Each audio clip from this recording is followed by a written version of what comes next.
As it became pretty obvious over the course of the past week that we probably weren't going to get an update in July unless they rushed it out on Monday, I was still expecting though something to at least tease an early August update instead, be it a trailer or silhouettes, and that is exactly what we have now thanks to Kaz's Twitter. Coming in, well, the coming week, we have the next update, what will now be probably, I would imagine, the August update. I wouldn't expect to see two in the same month, but I guess we'll have to see.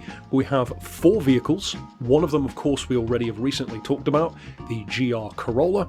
You already know it's going to be good. The Yaris is, the Supra is, so of course that one goes without saying. The other 3 are a very interesting mix. One of them is certainly not a vehicle I would have expected to see, but I'm very, very happy to, especially given my allegiances and my favourite brands. So, I mean, let's work anti-clockwise for a change and talk about that one next. The Maserati MC20.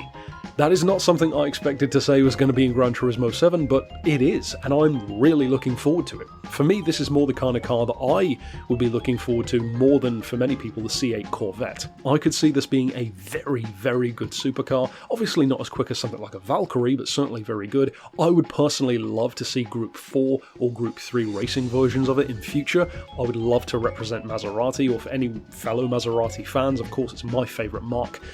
But even if it's just the road car, we could build racing versions ourselves and have a lot of fun with it. I'm really looking forward to that one. The next one is from the leaked list.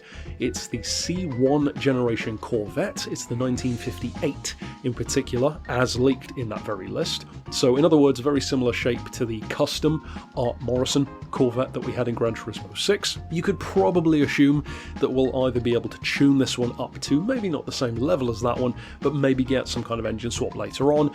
You never know, we might even have some visual upgrades that can make it look a bit more like that, might even do a special project for it, but that one I think could be quite useful, especially given that it's not the most powerful thing in the world to begin with, so it could be quite a nice lower level classic to use.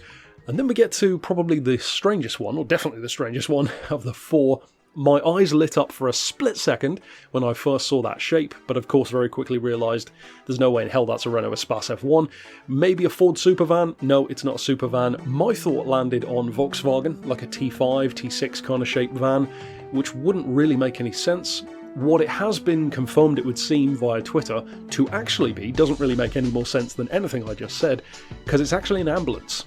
It's a Toyota ambulance, which, again, of course they favour Toyota, but even then, that's an odd choice.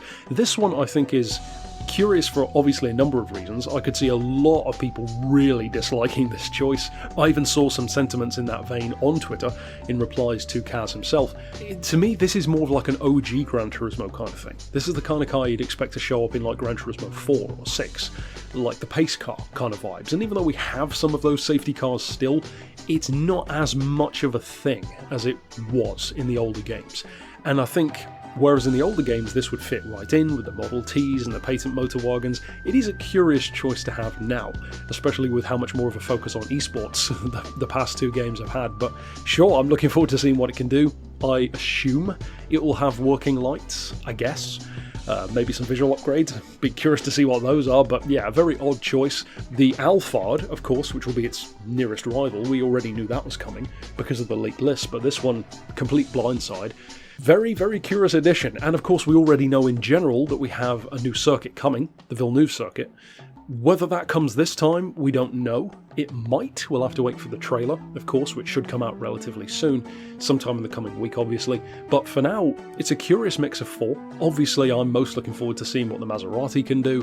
And as far as the rest, yeah, it's an eclectic mix. The Corvette, it should be pretty good for lower levels, maybe some good tuning on it.